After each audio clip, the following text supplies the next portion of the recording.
Bermuda triangle में जहाज कैसे गायब हो जाते हैं? बरमूडा ट्रायंगल में जहाज क्यों डूब जाते हैं? बरमूडा ट्रायंगल लंबे समय से क्यों बना हुआ है रहस्य? बरमूडा ट्रायंगल, जिसे दुनिया में डेविल्स ट्रायंगल के नाम से भी जाना जाता है, पश्चिम अटलांटिक महासागर में स्थित एक क्षेत्र है। बरमूडा ट्रायंगल से होकर जब भी कोई जहाज गुजरता है तो उसके साथ कोई ना कोई अप्रिय घटना हो ही जाती है। कई बार तो इन जहाज़ों के रेस्क्यू के लिए गई टीमें भी वापस नहीं आ सकी। बरमूडा ट्रायंगल को लेकर कई तरह की कहानियां बचपन से ही आप सुनते आ रहे होंगे। तो आज हम बरमूडा ट्रायंगल से जुड़े हर राज से पर्दा उठाएंगे। हम आपको बताएंगे कि बरमूडा ट्रायंगल में अब तक कितने जहाज गायब हो चुके हैं और बरमूडा ट्रायंगल को लेकर क्या है वैज्ञानिकों की नई जानकारी। इस क्षेत्र में हजारों जहाज़ों और विमानों के गायब होने की घटनाएं हमेशा से चर्चा का विषय रही है।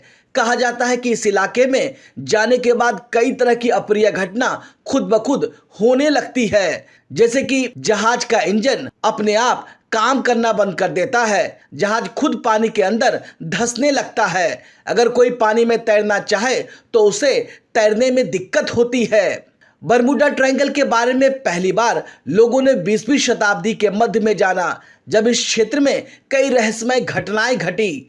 साल 1918 एक नौसेना जहाज जिसमें लगभग 309 लोग सवार थे, इस क्षेत्र में अचानक से गायब हो गया। यह घटना पूरी दुनिया में चर्चा का विषय बनी और इस घटना के बाद से ही लोग बरमूडा ट्रायंगल को जानने लगे। इस जहाज के बाद साल 1945 में दूसरी सबसे बड़ी घटना तब हुई जब फ्लाइट 19 इसी इलाके में गायब हो गया। बताया जाता है कि यह ग्रुप ट्रेनिंग मिशन था जिसमें बम वर्षक भी शामिल थे। सबसे बड़ी बात कि इस फ्लाइट के गायब होने के बाद जब एक बचाव विमान इसे ढूंढने गया तो वो भी इस क्षेत्र में गायब हो गया। इसके अलावा साल 1948 में 2 और जहाज इसी इलाके से गायब हुए। अगर बरमूडा ट्रायंगल में जहाज़ों और विमानों के गायब होने की गिनती करें तो इसको लेकर कोई ठोस आंकड़ा नहीं है। हालांकि एक रिपोर्ट के मुताबिक बरमूडा ट्रायंगल में पिछले 100 सालों में 75 हवाई जहाज और 100 से ज़्यादा छोटे बड़े जहाज समा चुके हैं और 1000 से ज़्यादा लोगों की मौत हो चुकी है। बरमूडा ट्रायंगल में जहाज़ों और विमानों के गायब होने के पीछे कई तर्क दिए जाते हैं, जैसे इस क्षेत्र में अचानक आने वाले तूफान और खराब मौसम। इसके अलावा बरमूडा ट्रायंगल को लेकर कहा जाता है कि इस इलाके में गहरे समुद्री गड्ढे और समुद्र की धाराओं का जटिल नेटवर्क है जो जहाज़ों को आसानी से अपने भीतर खींच सकता है। हालांकि कई लोग इस इलाके को दूसरी दुनिया से भी जोड़कर देखते हैं। हॉलीवुड की फिल्मों में भी आपने देखा होगा कि कैसे बरमूडा ट्रायंगल को एलियन दुनिया का दरवाजा बताया जाता है। इसके अलावा कुछ फिल्मों में यह भी दिखाया गया है कि कैसे बरमूडा ट्रायंगल के तूफान में घुसते ही जहाज किसी दूसरी दुनिया में पहुंच जाता है और वहां हमेशा के लिए फंस जाता है। जहां तक बात इस ट्रायंगल की खोज की है तो इसका श्रेय जाता है क्रिस्टोफर कोलंबस को। ऐसा माना जाता है कि इस रास्ते से सबसे पहले कोलंबस ही गुजरा था। कोलंबस ने इसका जिक्र अपनी किताब में भी किया है। आसान भाषा में समझना चाहे तो बरमूडा ट्रायंगल अटलांटिक महासागर में करीब 5 लाख स्क्वायर किलोमीटर का एक ऐसा इलाका है जो फ्लोरिडा के पास से शुरू होकर प्लूटरिको और बरमूडा द्वीप तक जाता है। ऐसे में ये समुद्र के अंदर एक काल्पनिक सा ट्रायंगल क्रिएट करता है। इसी पूरे इलाके को हम बरमूडा ट्रायंगल के नाम से जानते हैं। बरमूडा ट्रायंगल के इतने खतरनाक होने और यहाँ से गुजरने वाले जहाज़ों के गायब होने के कारणों का पता लगाने के लिए कई शोध किए गए हैं, लेकिन किसी भी शोध में आज तक ये साफ नहीं हो पाया है कि जहाज़ यहाँ से गायब हुए हैं वो आखिर गए कहाँ।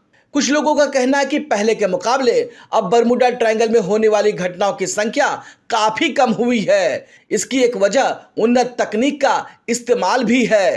तकनीक के इस्तेमाल से आज ऐसे रडार और सोनार तैयार किए गए हैं जो यात्रा के दौरान समुद्री जहाज़ों को पानी के नीचे मौजूद खतरों के बारे में पहले ही बता देते हैं। बरमूडा ट्रायंगल से गुजरने वाले जहाज़ों के साथ हादसे की वजह को वैज्ञानिकों ने अलग अलग बताया है। वैज्ञानिकों की एक थ्योरी कहती है कि बरमूडा ट्रायंगल जिस जगह है वहां समय समय पर ज्वालामुखी विस्फोट होते रहते हैं। इसकी वजह से धरती के अंदर से कई तरह की गैस बाहर निकलती है। इनमें मीथेन गैस भी शामिल है। ऐसे में ज्वालामुखी विस्फोट के बाद जब मीथेन गैस समुद्र के पानी से मिलता है तो वो समुद्र की डेंसिटी यानी उसके घनत्व को कम कर देता है। ऐसे में समुद्र के पानी की डेंसिटी घटने के बाद जहाज एकाएक नीचे धंसने लगते हैं। वैज्ञानिकों को पता है कि बरमूडा के आसपास के इलाके में छोटे छोटे समुद्री पहाड़ हैं। अब ऐसे में जब हवाएं इन पहाड़ों से टकराती है तो उनमें एक हलचल शुरू हो जाती है और ये देखते ही देखते समुद्र के पानी के अंदर भी एक बड़ा सा चक्रवात बना देती है और ये हवा बादलों और समुद्र के पानी को एक बड़े लहर में तब्दील कर देते हैं। ऐसे में अगर वहां से गुजर रहा कोई हवाई जहाज या पानी का जहाज इन लहरों की चपेट में आता है तो वो अपना संतुलन खो देता है। बरमूडा ट्रायंगल को दुनिया की सबसे रहस्यमय जगहों में गिना जाता है और बरमूडा ट्रायंगल में जहाजों के लापता होने के रहस्य अभी भी बरकरार है।